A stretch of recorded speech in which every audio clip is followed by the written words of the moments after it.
Welcome into the official, where we have a return visitor, special guest Walker White of the class of 2024. He's a top QB rated by all the services, a 4-star, and he's been gracious enough to give us a couple of shows where he comes on, talks about his season, what is he working on as a player, and where he's at in the recruiting cycle. So we're really excited to have him. And Matt, David are here, and we will also go over some news and notes on the recruiting trail at the end after we let Walker head off. So thanks for sticking with us. This is The Official.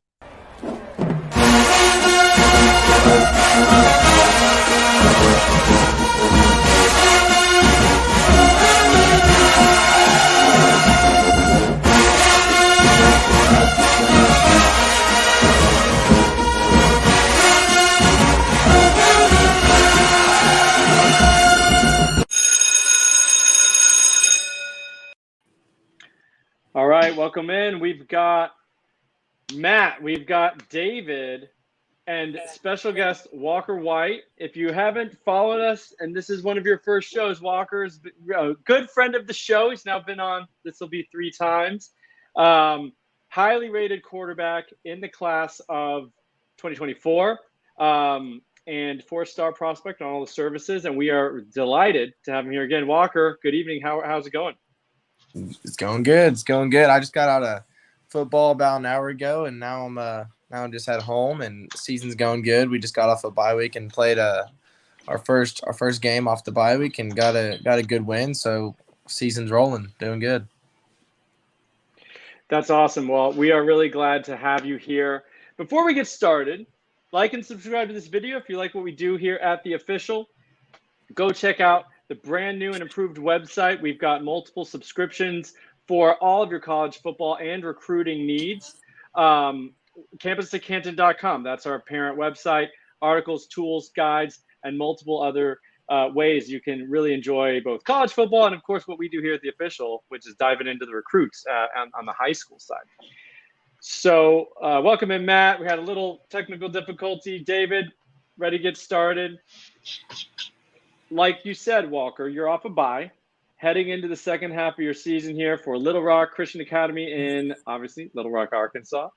And, I'm going to throw it to David to kind of check in with your season. How's it going? Yeah, so you guys came off a 45-13 win against Mountain Home. I guess just talk about the game itself, how you feel like you played, and how you guys are kind of setting up and building momentum heading into a playoff run. Yeah, for sure. So going into this game, we all knew we were going to win. I mean, we've kind of built that mentality of our team and just understanding like what everyone's job is. Going into this game, I knew that what we needed to do was just execute, because that's kind of been like a up and down roller coaster for our offense. And so I really emphasized with the guys this week of just executing and doing your job. And if we do that, wins will pop up on the board. And I played pretty good. I feel like I'm continuing to make plays with my legs as the game of football develops more and more. Running quarterbacks are becoming more popular, and so I feel like I need to emphasize that as much as possible, because my coaches put it to me as like I'm one of our running backs. Whenever things break down, like I'm that guy to like bail us out or just kind of just make positive plays. I feel like our offense lately hasn't been really efficient in the passing game. I feel like that's been on all 3 aspects, like the coaches, the me, and the receivers, and we all just need to clean it up. I feel like we are cleaning it up, and I feel like we haven't been doing enough to kind of keep the defense honest. And what I mean by that is just I feel like we've only been running one type of passing offense, and that's quick game. And so that's kind of leaving all defenses to kind of know exactly what we're going to do and be really predictable. And so this next game against Siloam Springs up by Fayetteville, it's going to be about a 4-hour drive. What we're really just wanting to do is just kind of emphasize being even in every aspect of the game, and taking shots down the field, and quick game and run game, and just kind of executing every aspect of the game. And that's what we really need to be able to do going into playoffs is master every part of the game. And if we can do that, we'll be unstoppable. Yeah, so I noticed like your next opponent's 0-7 as well. Are you gonna kind of use them to like work on new stuff a little bit? Like you guys are probably gonna win, I'm assuming. So like, Yes, sir. exactly. Yeah. So Yeah. for us, like I was saying, I mean, we just need to really work on intermediate passing, because I feel like that's what we've been holding back. And me and the receivers and the coaches all know that that's what we need to be able to do if we're going to win a state championship. And so against Silent Springs, this 0-7 team, we don't need to take lightly because they do have a few good athletes, and we don't want to be in a situation where we feel stuck and just shoot ourselves in the foot. We need to just go in there and execute and get in and get out. Cool. So, Walker, you're the quarterback. You've mentioned before, even on the recruiting trail, coaches, kind of look to you and say, hey, you're going to lead our recruiting class. You're leading your team coming out of the bye. And y'all still have your playoff. I mean, playoffs are still on the table, of course, and after a few L's, but that's okay. And so, what do you say to your teammates? I mean, you said get out there, do your job. What are you doing now? You're a junior, to kind of take even more of a step as like the leader of the team, face of LRCA, and take your team to the next level.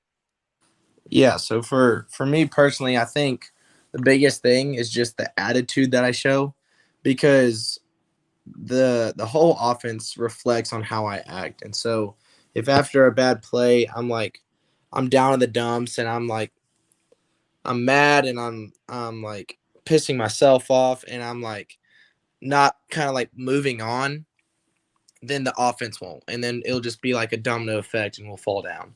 But if after every bad play and good play, I'm able to move on and encourage my teammates to know your next job, get in the formation, and do your route this next play as good as you did it the last play, and then every other play after that. It all kind of really starts with how I encourage my guys. So if I can be positive and pushing my guys and competitive, then they'll respond well to that. And I've seen them respond well to that. I've had practices where I get mad at myself and then we fall. But I've also had practices where I stay positive and I continue to push my guys, and then we'll have a bad series and then we'll pick it back up and we'll start doing good again.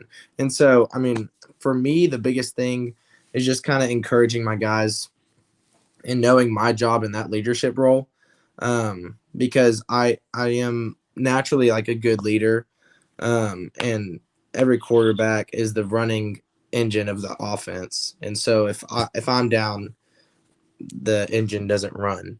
So, Sure. I mean, that's just kind of like been my biggest thought process. Yeah, I mean, I noticed that at the Elite 11 anyway. I mean, these weren't even your teammates. And I remember you out there, kind of encouraging all the receivers who were there, who you didn't probably even know. Just kind of like you do have that, hey, we're all in this together. Let's work on this together. Good route, telling guys they did a good job, encouraging everyone around you. So I think, that's the good that you do that. And I definitely have seen it firsthand. So switching gears a little bit, your performance specifically, it looks like it's a little different than it was last year. Just kind of looking at your numbers, looking at your stats from sophomore year to junior year. Last year, 20 attempts per game. Now you're up to about 27. So you're throwing the ball a little bit more. Would you say the offense has opened it up a little bit more for you? Like the more of the playbook is available, and things like that as you matured?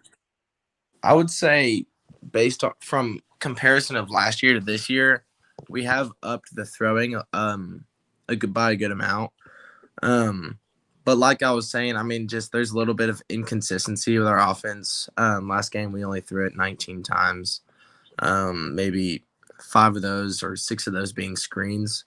And so for me, I've just kind of like tried to push the thought of we need to like open up our playbook a little bit more. And there's been games where we've thrown it 32 times, 28 times, and that's really good.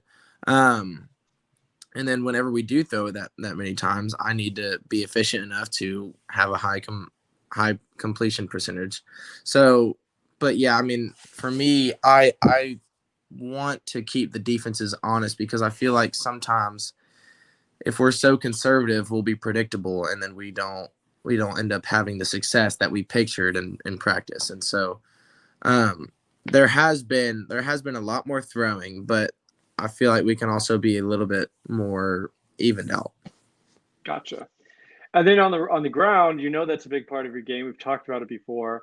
And you're not necessarily running more, but it looks like you're running better. I've got you around 7 yards per attempt instead of 5.4 last year. You already have 8 touchdowns in half a season as opposed to 5 all of last year.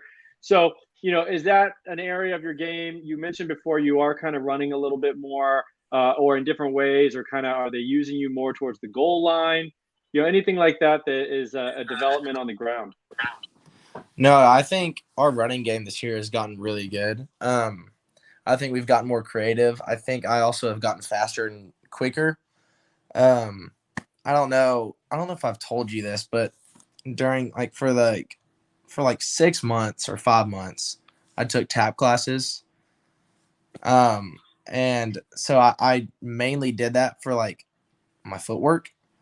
And I'm going to continue that, but I haven't really been able to during season after season. I'm going to start that back up because I really enjoyed it as well. But what I needed was just lighter and quicker feet, and I feel like that's really helped. So I feel like I've gotten more shifty. I feel like my vision has gotten better, and I feel like I've gotten a better understanding of my role when I run the ball. So yeah, you are correct. I feel like I've ran the ball a lot more efficiently this year than I did last year. That's amazing. You heard it here first, folks. You get better with your footwork, take some tap classes. David might have to roll that into his prospecting, start to look on Twitter and find out what QBs are taking tap classes. Awesome stuff Well, there. you see, Alex Collins took Irish dancing. Do you know who Alex Collins was? Running back from Arkansas. He played in the NFL for a while. Yeah, he played for the Seahawks and for the Ravens, and he was a good running back. But he took Irish dancing. If you go on his Instagram, you'll see him do some Irish dancing. It's kind of funny. But no, it's growing. Outside the box. I love it. That's thinking outside the box. Yes, sir. All right, switching over to the college recruiting side of things here. When you're watching college on the weekends, is there any team, whether they're actively recruiting you or not, is there any teams' offenses that are really standing out to you so far in the season? Yes. There's been I've been to visit some colleges as well to go watch their games. That's been fun. But when I'm at home and I'm watching college football, Ole Miss's offense, Alabama's offense, Arkansas's offense had a really good game last week. And so I mean, I haven't really watched that many schools. I've watched a couple LSU games. I've watched some Oklahoma State, and all of those teams, their offenses are just really rolling. And I feel like those offenses kind of fit my play. And so those are kind of been the ones that I've been paying attention to and watching whenever. And Kentucky, I love watching Kentucky. Whenever I went there, I kind of fell in love with it. I love Will Levis. I feel like I am really like him. And I met Coach Scangarello. He was a really good, really cool, controlled dude.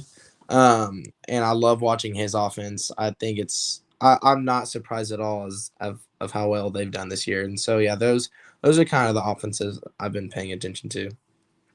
Yeah, I think you'd be a great fit in most of those. That would be pretty ideal spots. In terms of your recruiting itself, how difficult would it be? You're a little over halfway through your junior season. How hard would it be for a brand new team to just hop in on your recruitment and maybe, contend with everybody else? It wouldn't be that hard. I know Kentucky and Alabama haven't offered me, but I really do like them, and if they were to offer me, they'd probably be in the top 5. I mean, I really, really love them, and those are the schools that haven't offered me, but like a school like Oklahoma State as well, like they're doing really well. And I love Tim Rattay. He's the quarterback coach up there. Those are just kind of like the three schools that I have in mind if they were to offer that I would be really interested in. One offense that's obviously making tons of noise this year is Kansas. And I've watched some Kansas, and I'm like, all the option, all the deception and motion and different things like that. You've crossed my mind when I've watched some of the Kansas stuff. Is that like, are guys talking about that kind of, at your level on the recruiting trail, or any other people you're talking to? Is like everyone's like, hey, we got to look at Kansas here. I mean, Kansas and TCU.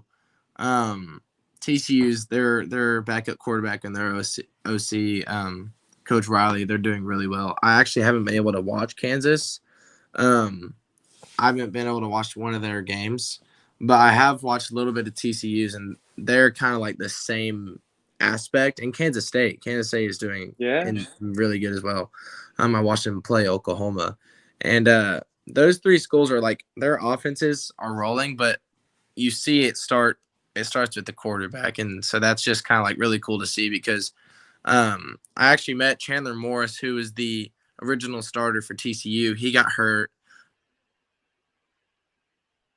upcoming, and he's actually a Heisman candidate this year, and so it's kind of cool to see these offenses work. But I have not been able to watch Kansas play this year. Yeah, I mean, Duggan, I can see a little Walker White in Max Duggan's game.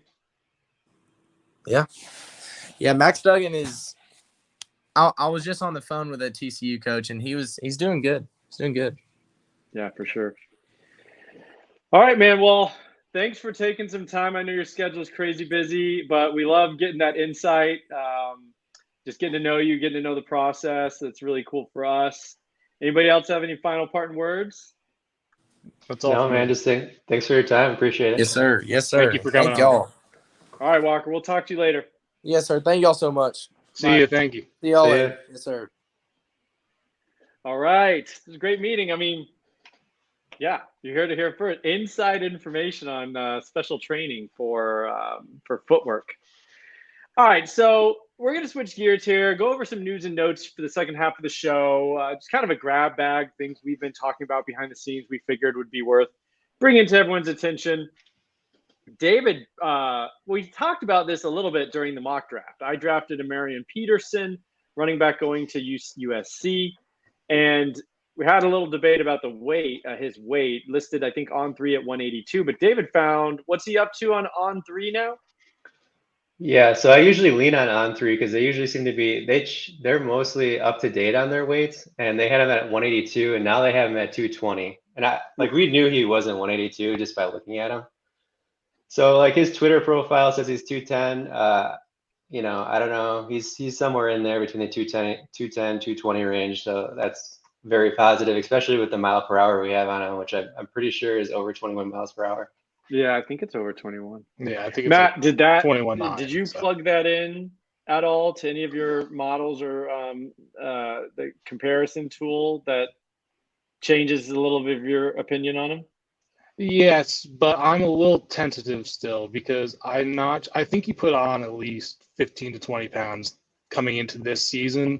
I think it's kind of noticeable. I watched his junior end season tape back to back today, and I think he's moving a little clunkier. So I think that's something to be on the lookout for. So I'm not of course, as confident about the 21.9 still, but we'll see. I timed a couple, but he doesn't really have as many big runs so far on his huddle as he did last year. So always the flip side of the coin, right? Just because you gain weight, if you lose a little juice, maybe not worth the trade-off. So very interesting points. I still am pretty impressed with the guy. He's one of my favorite recruits in this class, but certainly worth noting if we have big weight gain, let's check that senior tape. Big news. I know a running back that was drafted in our mock draft. I know you guys, I think, both like him. What's not to like? Big, fast, catches passes. Roderick Robinson II flips from UCLA to UGA. Now, when I throw it to you guys, what does this mean? I think there's two sides of this. What does it mean for his college fantasy for C2C, at least early? And what does it mean for if we got our eye on the NFL? Does it change anything a little bit about, what you're looking at for ultimate NFL ability, capital, whatever? David, I mean, yeah, just take your take. I think it probably helps his Devy potential, his NFL potential, because he has a chance to prove that he's good against the best competition in the SEC. Georgia does really well producing and developing running backs in general. I think we're a little sour on this, and like we want that college production, and so like we thought UCLA was like the perfect spot for that, to just plug in there right away and just get going. Now he's got, I mean, there's Kendall Milton. I don't know. He's probably coming back. You got Branson Robinson and you got Andrew Paul. A lot of redundant type players that he's going to have to just wait. I don't know, maybe 2 seasons before he really gets going. So, it's good and it's bad. Yeah, Matt, any other takes? Yeah, I mean, I think it's just pretty much mostly bad. Like, all I can say is going to Georgia helps his floor. Like, he'll probably be drafted no matter what now, but he's not going to get drafted higher because he went to Georgia over UCLA. I don't think that's going to happen, especially when he's going to have to wait minimum 3 years on the bench, unless he comes in and blows everyone away, which they have such a talented room. I doubt that's going to happen. So you're going to wait 3 years for a guy who there's a good chance, the way Georgia running backs are currently going, that he's going to be a day 3, best case scenario, day 2 pick, but looking more like day 3. So it's unless they get a Nick Chubb talent, they're not going to be a first round running back. So the advantage of going to Georgia, it really doesn't mean that much anymore. I mean, that is an interesting take. You do have to be so good. You can't, prove it on the field until year 3. You basically might have one shot to have a great single season, and you go with second round. But I think you're right. Maybe all these pieces in the different backfields of Bama and UGA end up being later picks because they're just share time forever. Yeah, I mean, I think we talked last week, we thought he'd just step right in the Charbonnet role, probably year 1, day 1 on campus. So it's definitely a dampener for C2C value for sure. And then for Devy value, I think I might lean. My first impression was it's better for NFL draft capital, but yeah, I mean, I don't know. I might agree more with Matt here. Kenny McIntosh, is he going to go higher than Charbonnet?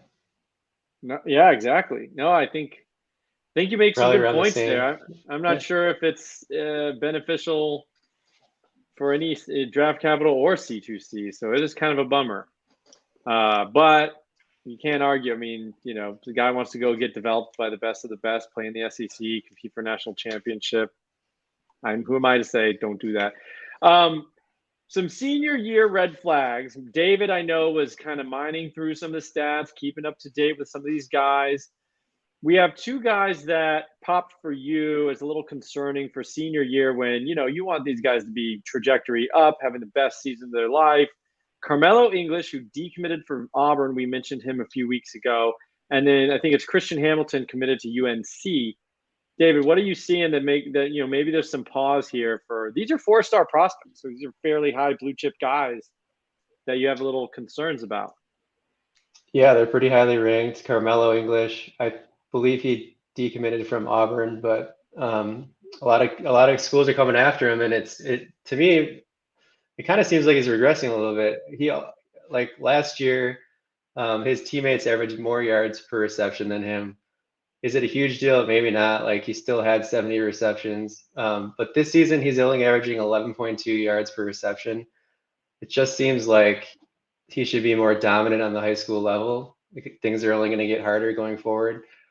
And also his teammates are averaging 5.4 yards per reception better than he is. So it's something to kind of be concerned about for me, at least. Not to mention he's an old wide receiver too, so his profile just is a little muddy at the moment. And then Christian Hamilton is another guy that's getting outperformed by a teammate that doesn't even have a 24/7 profile, so that's slightly concerning too.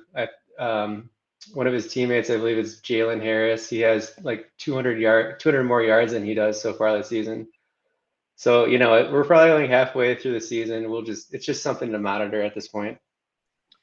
And the caveat here is we already struggle with injury reports at the college level, so we have no idea what's happening. These guys are playing; they're on the field, but we really don't know. There could be some extenuating circumstances, but nonetheless, I mean, you would like to see a guy like Christian Hamilton, who's a pretty highly rated 4-star wide receiver, and I like his tape. I like Carmelo English's tape, but highlights can be deceiving. And so we do want to take a look at the whole body of work. We wrap this stuff into the wide receiver model that we do have behind the scenes. So a lot of this production type stuff is wrapped up into that, right, Matt? And so it matters. It's worth keeping tabs on this. All right, and then final little nuggets here. I just thought this was a fun thing to talk about. We're always talking in the Slack. David's always throwing, and Matt, just deep cuts, things they're finding out on Twitter. But David, you had a nice strategy for finding out, I guess, some new offers that are being handed out to identify risers late in the process and, sleepers. And I want you to tell our audience, what are some of your tricks to find deep sleepers and stuff at this point in the process? Yeah. So most of the 2023 guys are kind of discovered already. Most of them already have offers, but one way to find out seniors that are rising, that are obviously playing well and that are getting more attention is just to do a Twitter search. All you have to do is Twitter search "blessed to receive an offer," because you see that on every time they get an offer, they tweet it out with a graphic. So just search that. You got to go through other sports and stuff, but just focus on the football ones, and just maybe you'll come across a player that you don't know who he is, and maybe a Power 5 team just got in the mix on him. And then you can just kind of use that information and go watch his tape and see if you like him. Yeah, another thing that's great, by the way. I mean, that's outside the box, right? I know that you have both. I think Matt was doing this, searching for basically like happy birthday to find days that people were tweeting at these guys, happy birthday, and doing the math and seeing, how old they were and when they were born, things like that. So you got to be creative, and we are doing that for you. But I do love the search hashtag, blessed to receive. But then also, I mean, very simple. If anybody wants to go and try to find some guys, outside of the 24/7, outside of those obvious lists, you can also just go to Max Preps. We'll sometimes go to Max Preps. You can search per class. You can just see what sophomores are overperforming, what juniors are racking up all the yardage this year, seniors. And again, like David said, get the name, who's maybe producing a ton, go watch a little huddle and just see if they pop right away. And sometimes you can find guys that only have FCS offers right now, but it's a way to get some of these names that maybe at the end of the recruiting cycle are super buzzy, like Andrew Paul was last year and Damian Martinez. So those are some little tricks. I don't know, Matt, if you had anything else you do just to kind of game the system a little bit, because we don't always have the information straight in our face. Yeah. One other thing that Dave and I do is we look at certain teams' offers lists. Like Marshall is one of our favorites, or Austin, PA. They offer a lot of rising guys. They never end up getting them, but they offer a lot of guys, and a lot of athletic guys, particularly, which is our favorites, of course. Yeah, I know David. David loves. Is it Vandy? You always love who Vandy's sending out offers to. Purdue, Rutgers. Yeah. I think other teams are tailing. I think other teams are tailing Vanderbilt. Like they'll offer a guy, and then all of a sudden, other offers flood in. So that is so interesting. But yeah, certain staffs may have a process that kind of identifies guys that we all otherwise like and stuff. So that can't be discounted. I mean, you got to figure out creative ways, because just going by 24/7, if you want to beat your league mates, if you want to find the next, sleeper, just going on 247 alone is not. You are not getting any advantage, because that's what everyone's working off of. So these are all good ways to find new guys, new names, waiver pickups, things like that. In the early parts of the season that you can jump on. So with that being said, I think that wraps up this week. Thanks, guys. It was really fun. Love having Walker on. That's always a good time. All right, for Matt and David, this is the official.